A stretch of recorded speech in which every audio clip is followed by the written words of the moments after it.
Hello students, welcome back to my channel. This is Rabidi Mishra. I welcome you back again. आज हम लोग discuss करने वाले हैं important questions from aldehyde ketones and carboxylic acid. So हम लोग अपना डिस्कशन आज स्टार्ट करेंगे with some of the important name reactions जो कि आपके बोर्ड एग्जाम्स में बहुत बार रिपीटेडली पूछा गया है. ठीक है. So starting with the name reaction, the first name reaction is cross aldol condensation जो कि आपको 2012 में पूछा गया था एंड 2014 में पूछा गया था. Next one is Clemmensen reduction reaction which was asked the most time which is 2012 में पूछा गया था, आपको 2009 में पूछा गया था. It was asked in 2008 also, 11, 10 and 17. ठीक है. Next important reaction is Ulf-Kishner reduction reaction which was asked in 2010, 17 and 15. Next, you were asked about Tollens reagent and its uses. So आप उसको थोड़ा देख लेना. It was asked in 2010. Next we have the important name reaction is Itard reaction which was asked in 2017 and 15. Next we have Cannizzaro reaction which was asked in 2017, 12 and 14. Stephen reaction which was asked in 2014. Decarboxylation was asked in 2012 and 2017. The next important reaction is Hell-Vollard-Jelinski reaction which was asked in 2012 and 17.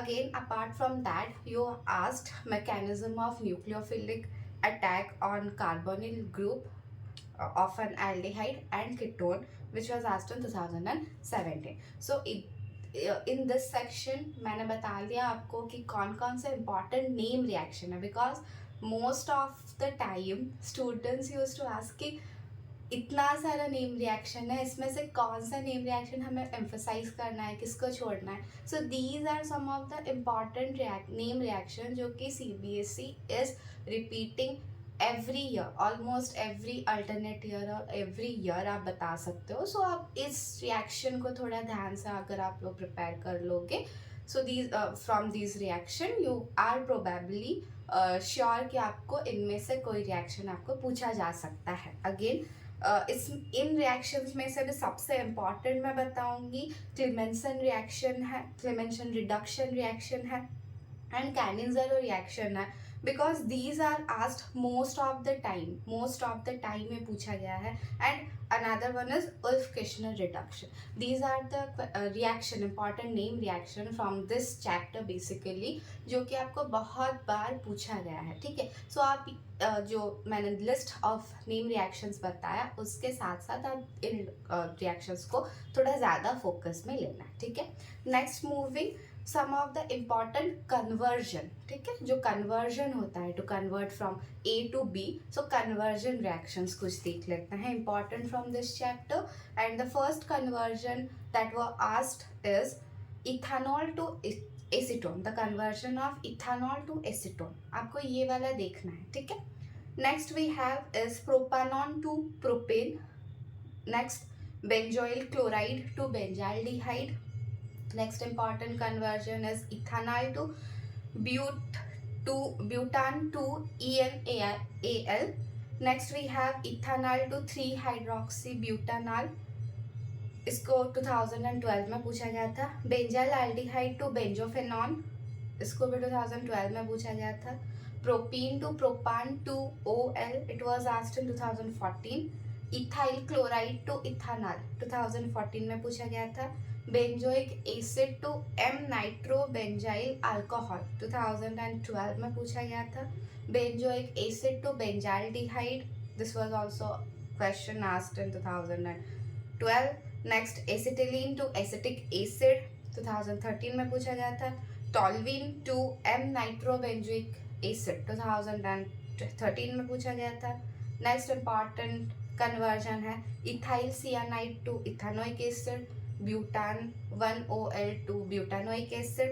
Next one is benzoic acid to M-bromobenzoic acid. So ये कुछ important आपके important conversion है from this chapter जो कि आपको practice करना है।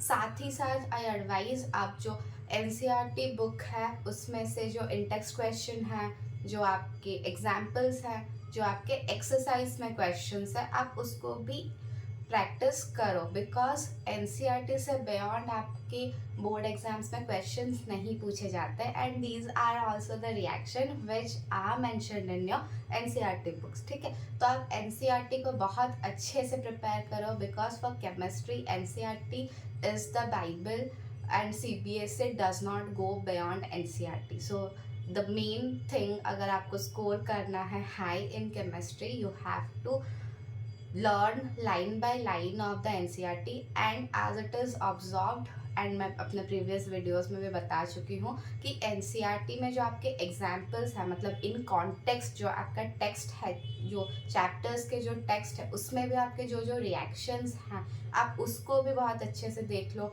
Do the mechanisms very thoroughly, because उसमें से क्वेश्चंस आपको डायरेक्टली पूछे जाते हैं। Next coming from this chapter, the other type of questions which are asked is chemical test।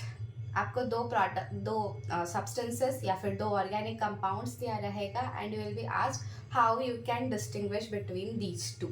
so इसमें से जो आपके important chemical test पूछा गया था, these are propan 2-ONe 2 propan 2-ONe and pentan 3-ONe। ठीक है, ये आपको 2014 में पूछा गया था। Next you were asked benzophenone and acetophenone 2014 and 2012 में पूछा गया था। Next you were asked pentan 2-ONe and pentan 3-ONe। इसमें आपको डिस्टिंग्विश करने के लिए पूछा गया था, to distinguish between these two compound. Next you are asked to distinguish between ethanol and propanol in 2014. Next you are asked to distinguish between propanol and propanon, ये आपको 2012 में पूछा गया था।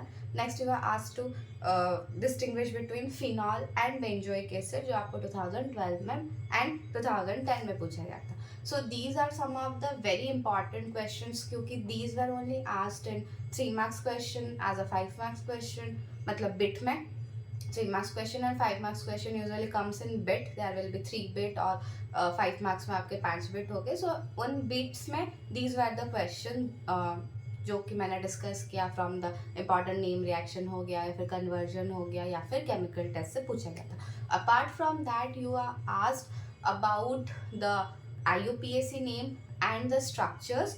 सो आप उसको अपने NCERT से कंप्लीट कर लेना एंड साथ ही साथ NCERT एक्सरसाइज में आप देख लेना, कुछ रीजनिंग क्वेश्चंस हैं, उसमें से भी क्वेश्चन आ सकता है। So do that also and again I से कि आप NCERT को पहले रिवाइज कर लो, रिवाइज अच्छे से NCERT पहले पढ़ लो, उसको रिवाइज कर लो, do the exercise, do the text question, then you can sort out.